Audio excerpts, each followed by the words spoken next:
What's up, everybody? Once again, it is I, James, this time coming to you from the days of future past. Wanted to let you guys know this is part 2 of the podcast with Guy and Ian Dorian. We left off with Guy telling us how he broke in, how he got into the comic book industry. And this part is going to pick up with Ian sharing how he got into the industry. I hope you guys enjoy it. I know I enjoyed recording it. They're incredibly interesting people, and I look forward to many more future conversations with them. I think we're going to do one with each of them individually, which should be really cool and special. All right, so take care, keep it nerdy, and enjoy this episode. Ian? Was that, did I answer it? Oh, No, that was great. Yeah, that was great. We'll let Ian say how he broke in, and then we'll bounce back to you and talk about, we'll wrap things up with your current work and where people can see your stuff and support. Sure. And then we'll get things wrapped up after that. So Ian, go ahead with how you got your big break. Well, I apologize if I just sound not fighting, but I wouldn't reference my career as one particular big break. I apologize for that. I would really reference this as several opportunities throughout my lifetime. I too did begin some assistant work as well. One of the reasons Guy may not remember, because he was so busy assisting, was that I actually started assisting Lou Small Jr. And while we were with Mark Wasella, I believe we both did, Guy did more work on the stuff, but for the first time, we also worked on Alpha Flight, where North Star, the first comic where North Star professes that he is gay. We okay, the one where he came out in there, yeah. yeah, that was the early. That was some of the early stuff. Very early on, yeah. We assisted on that book. Guy assisted on many more books, and huge credit. Like you said, Dan I remember Penosian. now. You started working with Lou Small. Yeah. So Dan Penosian was teaching us about inking and about finishing and so forth. And just sitting there watching them work was a lesson in and of itself. Seeing Really a fellow nice thing Armenian, no less. I know Guy Dan. Yeah, I got to have Dan on here too one of these days. Well, that being said, I assisted Lou and went to Neil. Now, I could have stayed in, and Neil, I stopped going as often to Neil's office, and he said, Ian, where are you? Why haven't you come in? Why didn't you come in on Thursday? I said, well, I had an exam on Thursday. And he said, well, what happened to Wednesday? The Wednesday I was studying for the Thursday exam. So he said to me, and he didn't mean it in a negative way, he meant to focus. He said, you're going to have to at some point decide comics or college. And it was actually that made me go back to college full time. Not because I didn't love comics passionately, but I was very passionate about getting a master's degree, and I didn't even have a bachelor's degree. So I went back to college. I got my bachelor's degree. In the interim, I had worked as an assistant for several different artists. And then in 95, I went to meet Mark Silvestri in Pittsburgh. And I showed him several pages of work. And he said, did you draw these pages? And I said, yes, sir, I did.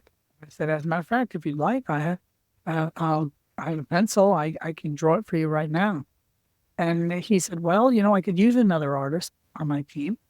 Why don't you send in your work and make sure that I get it? You can say that you met me, and I'll take care of it. And I walked away, and I was a quite doubtful person at the time. I didn't see that opportunity was there for me. Oftentimes I would shy away from it.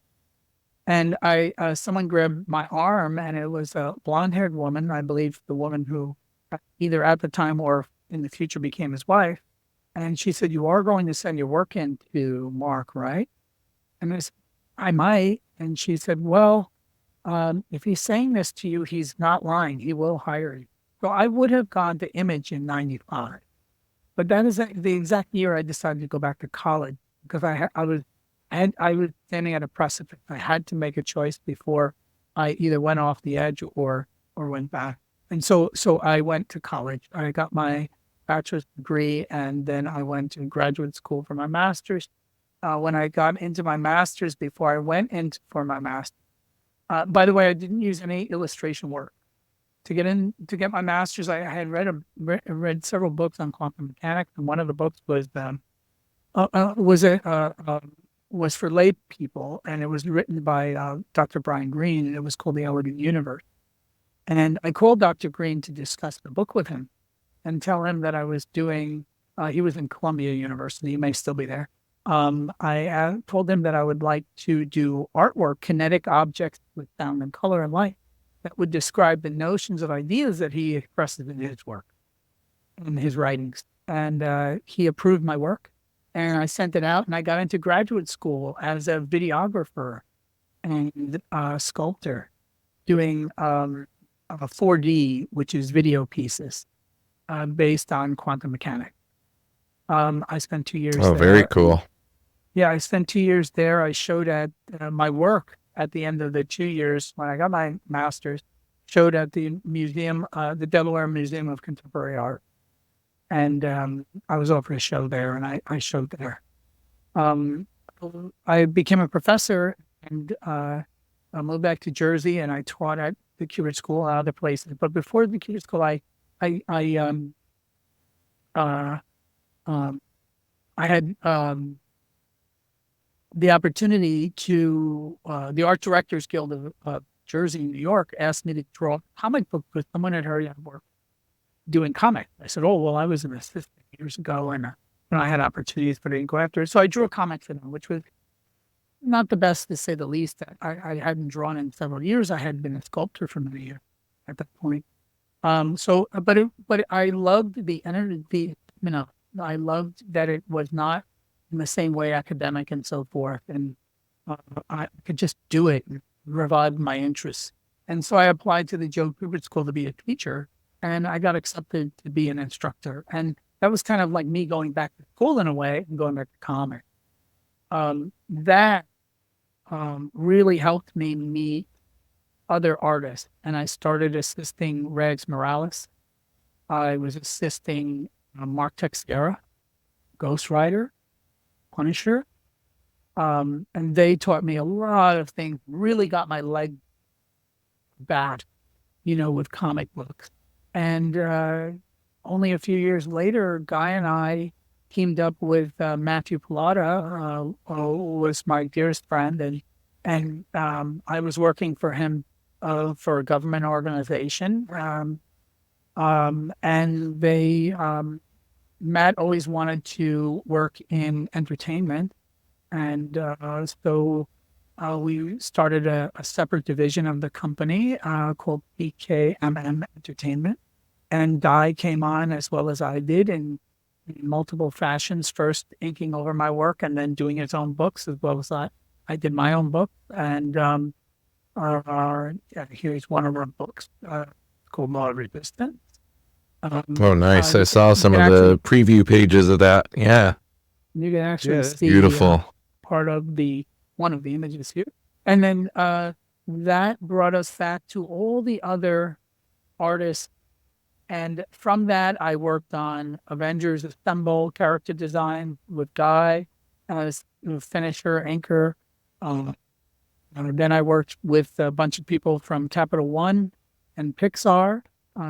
Yeah, and I encourage people to watch the video version of this if you want to see some of the art they're holding up. And Ian has some really awesome artwork behind him. And of course, in the show notes, I'll put all the links where you can see their work. But there's a lot of cool stuff being shown on cam here. Ron, that's a Guy. So that sort of revived my inker, Sal our Buscema. return. Beautiful. Yeah. On Law of Resistance was with the main finishers, inkers were Mark Texeira, Joe Weems, Matt Banning, and Bill Sienkiewicz. Bill Sienkiewicz. And That's like a That's like an all-star crew right there. Yeah, man. Unbelievable. And if you haven't seen the book, anyone, you really got to get this book. That is some of the most beautiful comic art I've seen in the past 25 years. I'm not kidding. I'm not kidding.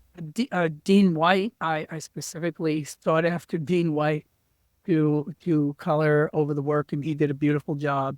Did you say no, I was gonna make a joke, and Ross Campbell actually came on, a relationship with Guy. He came on to color much Ross of the book was as my well. colorist for a long time. Ian had a lot of the academy stuff and the connections with schools and prestigious art, and he would go to Italy and study stone carving and things like that. Where I went after I got in. Guy went to toys.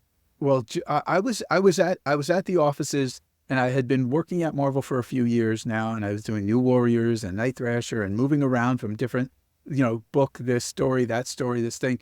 And there was an office, there was a door that said Toy Biz.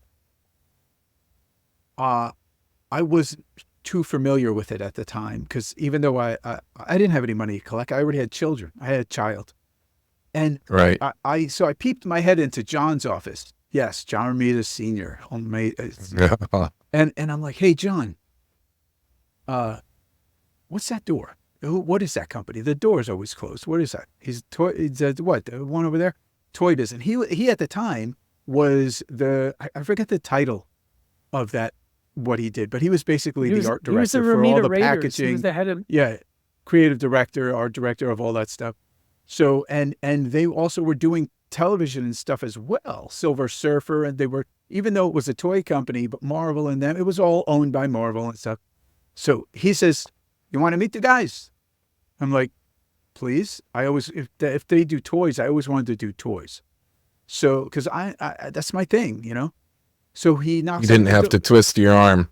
He didn't have to twist your arm to get you through that door. No, and with John Romita's hand on my fucking shoulder, my trap, and him knocking on the door and saying, that was the beginning of my toy company work and my work on merchandise. And he said, you should take a look at this guy's work. He's new. He's kind of new here. We all like him. He's a great guy. You should take a look at his work. They looked at my work and they said, we have some Silver Surfer stuff. We do asset art, and that asset art will go to the animators who are working on the Silver Surfer cartoon. Plus, it may be used for boxes and things in the future and other stuff. Consumer products. Yes, thanks, Ian. And I got my first job. Dudes paid 3 times the amount I got for a page to draw one figure. And so from that, I was still doing comics, but I was like, screw this. I got a child. I have a wife. I got to pay for this stuff. And I started a career there, and I shifted for a good, 10 years. I shifted over to toy, and I worked with the WWF, and I still had to, when I went to other companies, I still had to convince them to hire me, because they're like, you're a comic. Now I was a comic book artist, and they're like, yeah, but you're a comic book artist. You don't do toys. And I'm like, but I did some stuff, and it's still, I had to start all the way over again, but I did it again. I'm not afraid of shit. So if somebody says, go do this, this is a challenge, I can jump in, and I go, oh, really? I'm going to find a way in, and I will scratch and claw whatever I have to do. I got into the toy companies, and then I wound up working on stuff. I did a little Power Rangers thing even. I did these Nerf guns and all this stuff, and then I wound up working on Xena Warrior Princess. And I even drew pods. Then I worked on.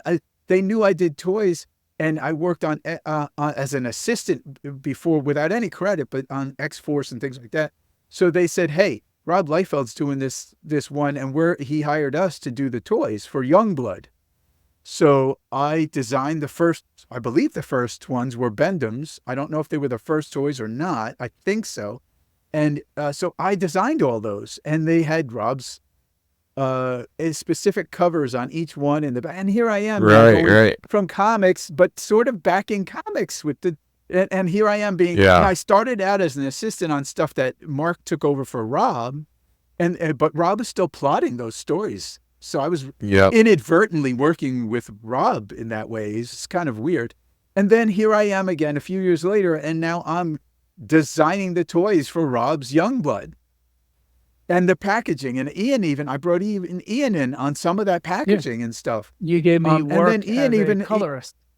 And Ian even helped me color on my WWF. I designed a whole new line. I was the lead designer on a whole new line of bendable figures. Yeah. That still had to stand, but they were for the WWF. Guy came up with a design that would allow them to move in a way that Bendham's usually didn't move. Although he did not get a creator credit or ownership or percentage. It seems to be a common theme these days. Yeah. But he did nonetheless. And those toys became very popular. So popular that they kept that company going even after all of their other products and they were closing the doors. The only thing they were still selling was that. And then Matt Cardona, famous wrestler, his wife is actually in the WWE. He was for a little while. They call him I forget what they call him right now. Anyway, he is the king of indie wrestlers now. He has a toy company with a couple of guys and Mike Canick and a few other guys. And they asked me because when I did the WWF, Macho Man could no longer be done. And now I'm segueing into what I'm doing now. Macho Man couldn't be done. They asked me, they wanted to fulfill that because they were big fans of my wrestler stuff. And each wrestler thing had my name on it, my card. When I finally revealed online that I was the guy and I was alive and I was the one who did that, it blew up. Everyone was like, holy shit, that's the guy who fucking designed all this stuff. We've been looking for you forever, bro. Anyway, I didn't know. I had no idea it was so popular. I had no idea. But I guess I wasn't thinking about when Razor Ramon's peddling the action figures that you did and Diesel and all these people. So just recently, we put out Macho Man Randy Savage, and I drew a specific trading card, and the first one that came out was with my stuff, and it was based off of my original designs that were never produced for Macho Man. All the other ones were. I did Undertaker and Lex Luger and Bret Hart and British Bulldog and Goldust and all this. Where do you go? Looks like we lost your brother. He'll pop back in. Anyway. Yeah, he'll pop. So I did all this stuff, and so then I'm into toys. So I have a new toy company that I'm working on. I create new projects. I work with John Carpenter and Sandy Carpenter with Louise Simonson. Oh, wow. Sal Buscema has been my anchor. I worked on a series called Core that Ian was talking about. It was my own series. And I was coming from the toy company stuff and going back into comics in that way. So this guy, Matt Pilata, a friend of ours, great friend of ours, but also a lover of comics, started a company. And he goes, well, want you guys are professionals. I really want you guys to start. What do you got? What can you do? And so I came up with this character Core, which was a love letter to Jack Kirby's Machine Man, Silver Surfer, Rom Space Knight. Anyway, I got to work and hire who I wanted and a lot of my friends. And I had already been in Marvel. You know, my career started out 30-something years ago. So Neil Adams did something on it. I worked a lot with Larry Hama on it. My son, who is 30-something years old, he got his start working as a main writer on that, and then Larry took over. Of course, I was co-plotter and all that, but I created all these characters and everything. A lot of work. I worked with Mike Royer on that. I worked with Sal Buscema on a lot of it, Scott Hanna.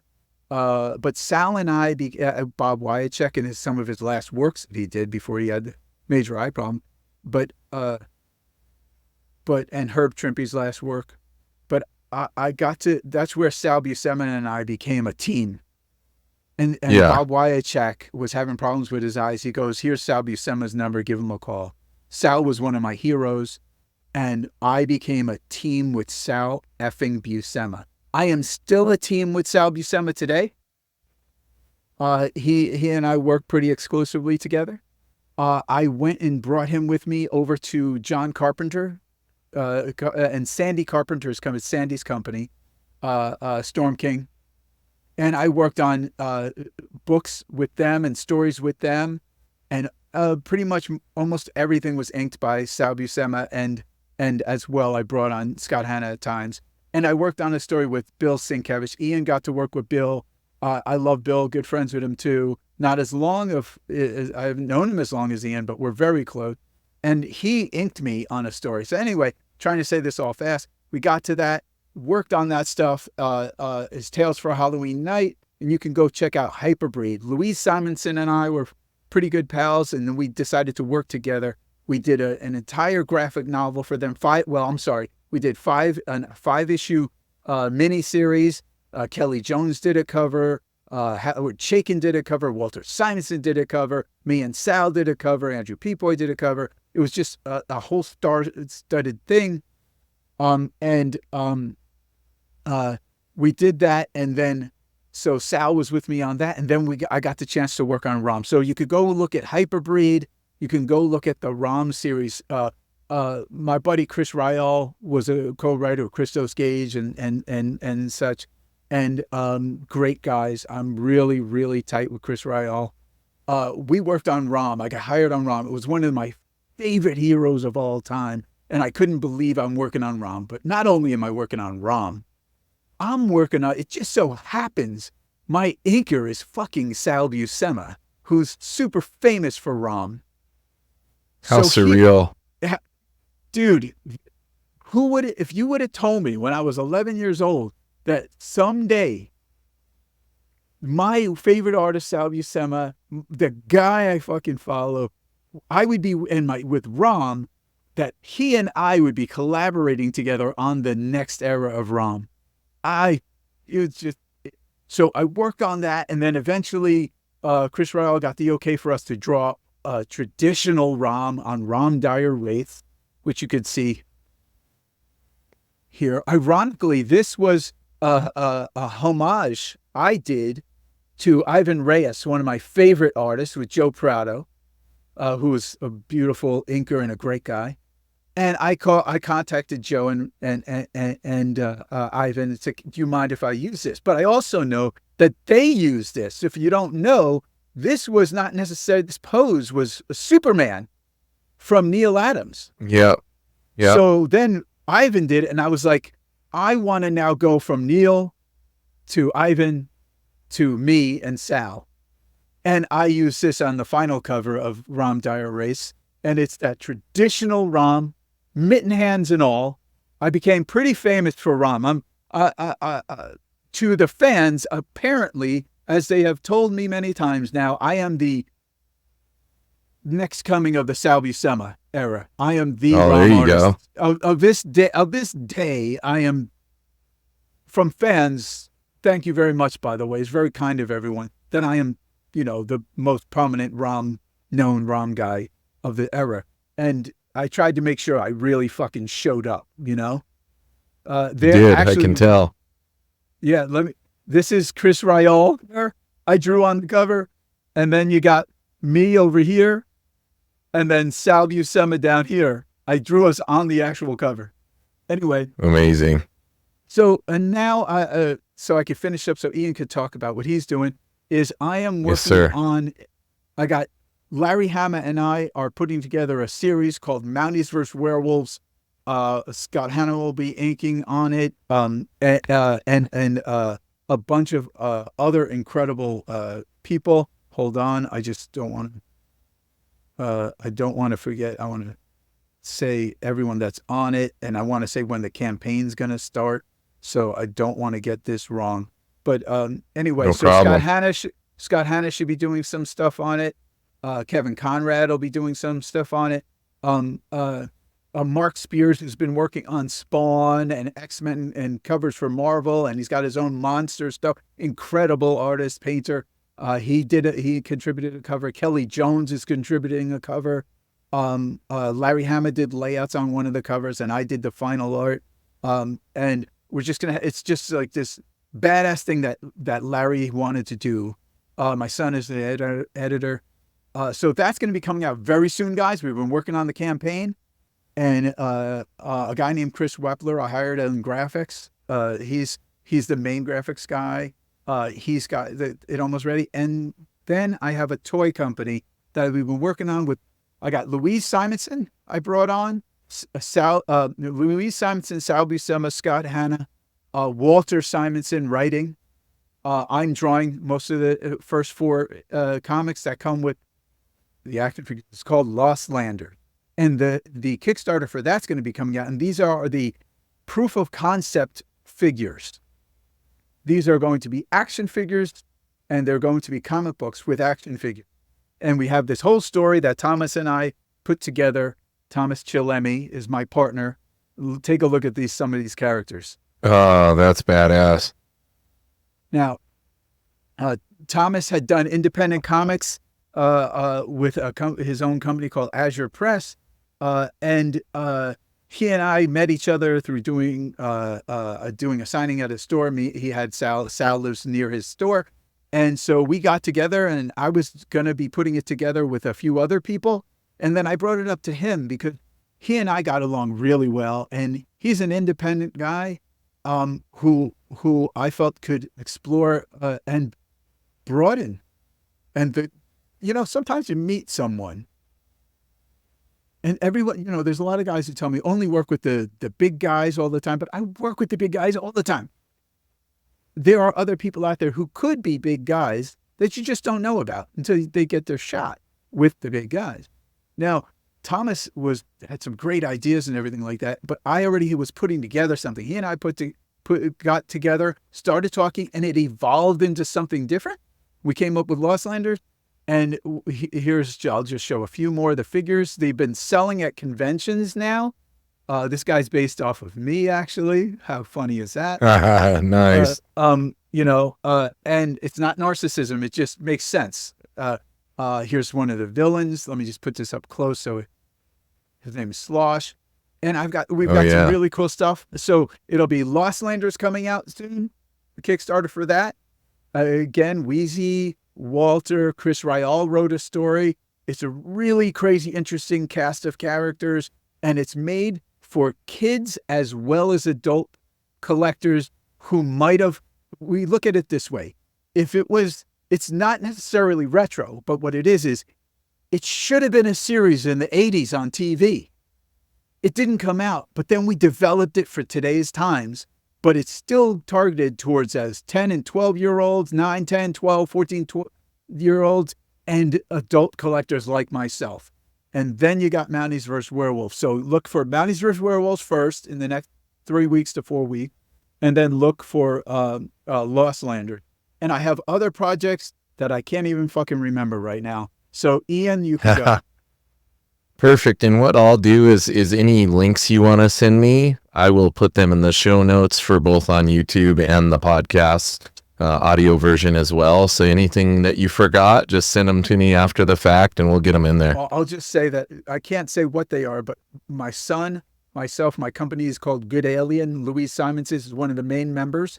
Bill Sienkiewicz is a member. Sal Buscema is a member. Larry Hama is a member. Walter Simonson was there at my booth. I just had a booth. Scott Hanna for Good Alien. Good Alien is a company of artists who are for artists and creators, and creating an environment of art where people get their credit, their due, and get paid. We're also spreading this out to assist people and assist in the future Hero Initiative and all those types of things. So look for Good Aliens. Had been at several conventions already. And what was I going to say? Trying to say one other thing about it. Who gives a shit? Oh, movie. We have. I happen to know people in Hollywood. And for the last 3 years, I've been developing stuff with Good Alien. My son's a writer, and a guy named Jerry Manis, who has been involved in Good Alien for a while. He's a very well established prose writer and novelist. Is fantastic. Anyway, so we have put together a few films and TV shows, which the pandemic screwed us and stuff like that. But we're getting back on track. So pretty soon you should be seeing some of that stuff. If you want to see Ian and I collab, sorry, Ian, if you want, because Ian may forget. Go for it. If you want to see Ian and I collaborating, if you look at Avengers Assemble artwork, the villains that you'll see everywhere on T-shirts, toys, Hot Wheels cars, in Disney World at the superhero shop on the wall, belts, hats, cups, mugs, you name it. Ian was the illustrator. I don't want him to forget. He was the main illustrator on these where I inked. He also, and it's in stores today. You could find like these finger fighters for kids at Five Below right now. You can go buy mugs and everything. And Ian's illustration on that stuff for the villain, it has for the last 7 years has been on stuff all over. If you look behind me, there's a giant canvas thing on there. They even used the Chitauri that Ian illustrated beautifully, by the way, and I inked on that poster, which is everywhere. It was on. I saw what's his name, the guy who plays Spider-Man today now, doing a puzzle, and it had our artwork on it. And Ian sometimes doesn't let people know about some of that stuff. That's why I wanted to make sure that I talked about how Ian's work is all over the world with this stuff. And Ian doesn't push that, but it's a big deal. Yeah, very big deal. All right. So good, because my earpiece is dying. This one. All right. Technology, right? Yes, sir. So about a year ago, I was doing some volunteer work for the poor, the homeless, and I took a fall, carrying a lot of things. And normally, as a martial artist, you know how to fall. You just kind of instinctively or through training before. Yeah. I couldn't, because we don't train with bags and boxes in our hands, so we learn to roll. So I fell forward and I tore my muscle. And for about 9 months, I could barely draw. You tore your pectoral muscle or in your shoulder? And Yeah. Yeah, I tore this pec on the left side many, many years ago. Not fun. Would not recommend. No, the pain is excruciating. Yeah. That being said, I wasn't able to draw, and I had done a lot of writing. When I was in college, I was writing. My professors wanted me to publish my writing, my short stories, and I didn't. I said, I'm a writer. I was kind of focused on philosophy and history as minors when I was an art major. So you were more, you always considered yourself more of an artist over a writer, or vice versa? Well, I knew art was something I definitely wanted to pursue. I had pursued it as a young man along with Guy, and it was something I needed to see through before I felt ready to write. And then I worked with writers years later in the comics. Although it's a different form of writing, I was writing prose. When I hurt my arm, I couldn't draw. So there were stories that I wanted to write, and screenplays I wanted to write. And I wasn't able to actually write it because of the damage I had to my arm. So I had a woman that I worked with on consumer products. We did Family Guy, we did Simpsons, we did The Princesses, we did several other projects together. But she used to work over a guy named Glenn Keane, who was a key animator on the Disney movies. And she was a finisher. She had the most beautiful line you've ever seen. Absolutely stunning. She worked on doing finishes on Mulan, which were gorgeous. Oh, wonderful. In front of me, and it was just magnificent. But he, having worked with me for many years, offered to do the typing as I dictated the story. I had written as much as I could using a machine to dictate. And then I really felt that I needed someone or human to work with, not just my notes on my phone. So Yeah. Bohanowski became my assistant for that. And she knows me very well. She knows the kinds of stories I want to tell. And she has really been there. I wrote a rough outline, and then I'm finishing an outline for a screenplay for a trilogy.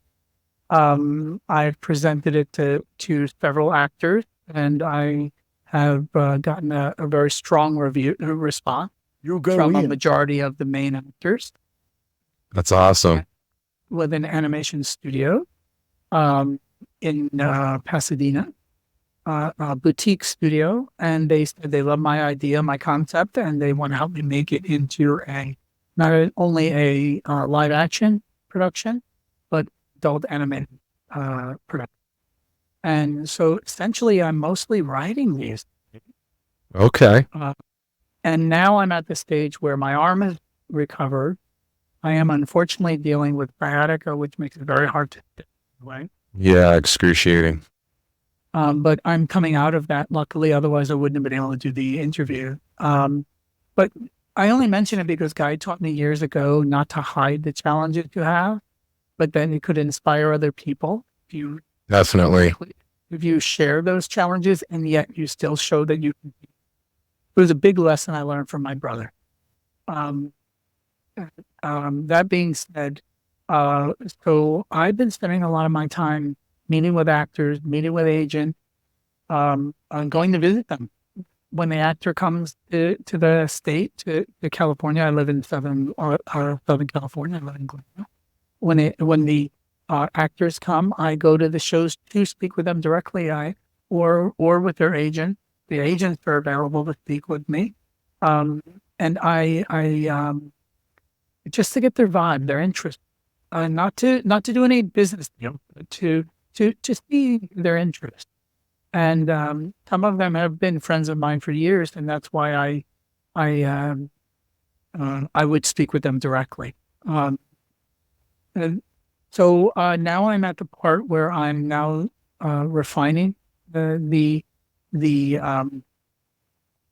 pitch deck and keeping the momentum going with the writer, who is the animation studio with with the actors, and it sounds very promising.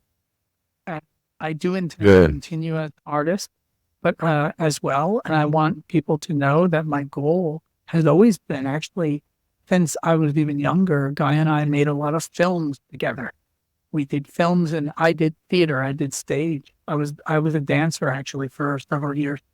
And Guy did his own television, of course. And Guy and I even acted in indie films together, where we were supporting roles. That was a great experience because both Ian and I got to work together, and I had taken. Yeah, and I had studied in New York, actually, and I was doing one-act plays, and I started out, a buddy of mine was an extra on things, and then I became an extra, and then a featured extra. And little quick note, the first time I sent my stuff into New York City, I got a job as an extra. Then I got a line, which turned out to be one word at the end. That's another story. But do you know how I got there? How I got on set with Ian drove my ass. He goes, I'm driving you. It's early in the morning. I think he had to drive me at like 4 o'clock in the morning so I could get there. It was 3:30 or 4 in the morning. Yeah. And early. Wow. And the first person I met on this city. Yep. Ian brought me there. And the first person with Danny Aiello. Yep. And John Corbett. You'll know John Corbett. You'll know him from my Big Fat Greek Wedding. Absolutely. He was also on Spectrum City. Yep. One of my wife's favorite shows. She knows exactly who that is. John is a musician, by the way. He's an incredible musician. But also, I got along very well with John, and Guy and I both. But I had the Guy was getting prepared, and I had the opportunity with John, and I actually walked through the city with John. And And first Jack Kirby, and now this. Now he's hanging on with this guy. I'm gonna have to upstage everything. Not really upstage, but there is somebody that I got to meet that almost nobody on the planet ever got to meet. Ian, do you remember who that was? If you walk in my way, I got real quick. It's a great story because it was Jack Kirby's birthday, and Jack's family asked me to be. Remember, I mentioned to be on the podcast with him. Talking about Chris Walken, although you did. I did. I've been backstage with Christopher Walken and everything. Wow. I got to meet someone so incredible. And just to let you know, I wanted to finish with this, and we're going to go back to Guy. Yeah. I am doing. I started off thinking that I always wanted to be a director. I wanted to be more specific. I wanted to be an auteur. I wanted to be a Stanley Kubrick. Be more like James Cameron.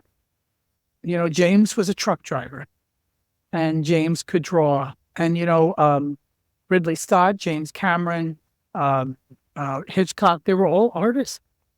Yes. On board. And so my dream was always actually to become a director, a writer-director, and my goal is to do work in the manner of James Cameron, to draw, illustrate, design, board as much of my work as possible, to bring those visions to life. And the only reason why it matters so much to me to do it on film is because I wish to reach a much larger audience. And because I believe that the collaborative system that exists within the film is a wonderful process. I really enjoy collaboration. And I enjoy having people who are even more talented than me in many other ways. I'm excited about, I'm the kind of guy that gets excited about working with a gaffer I like, with someone who manages the lighting for a movie. Yes. Or being able to meet and work with my favorite DP, to me, that's exciting. I'm intrigued by the technology and people who are behind it. The whole process is amazing to me. Guy actually has much more experience on a professional set. So I'm now reaching that goal in my own way, to take the same things that we did on this scale and to do it in another scale. But to be honest with you, it's a very similar process. You're dealing with personalities, you're dealing with budgets, you're dealing with deadlines, you're dealing with reaching an audience, understanding story, learning from others on the go, and doing your very best. And so my dream is to hopefully my things don't come out as quickly as God. I'm slower. I just gestate and build up to things. And the reason why Guy was so kind to say about my drawing, about my work, is because you'll find me late at night and early in the morning redrawing things until they are the way. Gotcha. Guy has the same obsession, but in a different way. As Guy had started out, finishes off, and rounded out for Guy to complete it. In the beginning, Guy said that we're very similar, but we're very different. So Guy and I agree on what to do, but we usually drastically disagree on how to do it or what to do first. And so that's where we're different. Other than that, we're essentially, and for the most part, the same to outside viewers. Guy? That's very interesting. Now I want to hear about this famous person you got to hang out with. We'll end it here. We'll put links on stuff later. Yes, sir. And we'll get all the links. I'll put links to your social media and everything as well, so people can go and give you a follow. Let's close it out with this big, prestigious Hollywood story. So here's what happened. So, I have this tendency to turn around and I'm standing with movie producers, or I'm talking to someone famous, or I'm having lunch with, the guy who played Joffrey on what Game of Thrones. yeah. And, Yeah. and it's just always happened. So I get asked to do the thing. I go into the city and I go, and here I am. All right. One of the biggest things I could have done, it was great with Jack Kirby's own family. So and it's Jack Kirby's birthday, no less, that day. So I'm in the city. I do that. I'm going to go take a walk over. You know who's off? There's this guy who has an office who's not too far from where I was. Let me go. He's very notorious for never, ever answering. And if he did, he'd say, get the F off my porch, basically. I go up to the office, and there was talk at Marvel many years ago amongst people. I don't think anything was ever like legitimately discussed, but there were people talking about, hey, we need somebody to embellish over this guy. He's up there now, and he's got a lot of he's going to do a book. It's going to be embellished, and maybe this guy, Guy Dorian Sr., this young kid, would be perfect for that. So apparently, he heard about this, and so I used my name, and I said, hey, I worked at Marvel, and I went into the front, and there was a security guy, and I said, could you just tell him that Guy Dorian Sr. is here and wants to say hi? Go ahead. He says you can go upstairs. I think I know who it's going to be, but I'm not going to spoil it for everybody. Go ahead. I could not believe when everyone told me never even try it because people come from other countries just to try to meet him, and he won't talk to them. Knock on the door. He opens the door. Hey, Guy. And I'm like, holy shit. Steve Ditko let me up into his office. They didn't even let that friggin' documentary filmmaker guy go up and see him. Well, actually, no, they did, but it was off camera, and it was for like a minute or something. Yeah, you're talking about the guys from England or some shit? Yeah, I think so. It was like that, searching for Ditko or whatever it was called, yeah. I got to not only meet Stan Ditko, because, we had heard, I obviously knew who he was. He had heard my name, and I couldn't believe it.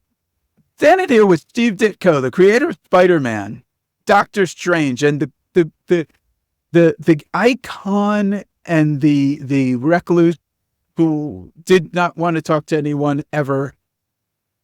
We had between 35 and 45 minutes. I don't remember exactly. We looked at the phone, and we got that basic timeline from when I talked to my wife before, when I did afterward.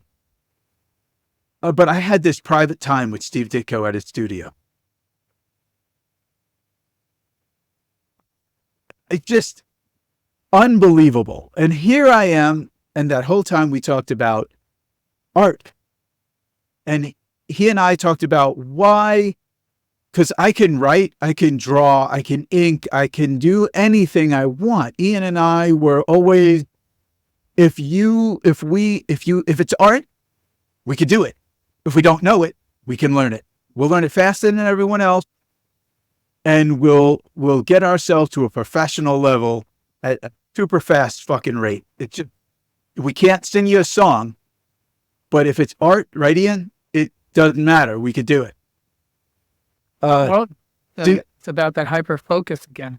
Yeah. Yeah. So Steve. So I stood there and talked to Steve, but I didn't. People said, "What did his studio look like?" I'm like, dude. All I was doing was staring right at this guy's face the whole fucking time. I was so worried that if I turned my glance, he would end the conversation. Or he would just vanish. He would just vanish. I was here, bro. I was right here in all my acting classes. Stay here. Stay focused. I was in the ring. Keep your eyes focused on your opponent and stay connected. And I just did the whole time. So after that, so on Jack Kirby's birthday, Jack on a podcast with his family specifically asked, move over. Here I am an hour later. I'm hanging out with Steve Ditko, and I walk out of the building, and I make a twist and turn, and I bump into this big black dude, and I look up, and I did boxing for 15 years. Yeah. Boxing fan for fucking since I was a child. And I'm going, holy shit, Evander fucking Holyfield. I could not believe what kind of a day I was having on Jack Kirby's birthday, no less. So here I am with Evander Holyfield, talk to him for a little while, and we take a photo, which is on my Facebook. And he took the picture, actually. And I was on the thing with Jack's family. Then I met Steve fucking Ditko and hung out with him at his studio. And then met Evander Holyfield all fucking day. Oh my God. And you know what? It was people. I was just going to say, it all goes back to everything started, and all this stuff happened for Ian, me, and everything from comics. But go ahead. Yeah. We're all here because of comics. I was just going to say, if there wasn't Kirby living simulation, I think that day right there we might be on to something. Go. I can't believe it. That's so cool. Well, listen, I've taken up a lot of your guys' time today. I feel like we could have done like a 6-hour podcast. It's been so much fun. I've learned so much. I am going to hit this outro. Hang out with me for a moment. If you want to throw out some dance moves, you can, you can always break out. And it's always interesting to see what dance moves people have. But I'm going to hit this outro. In the meantime, everybody, keep it nerdy. There we go.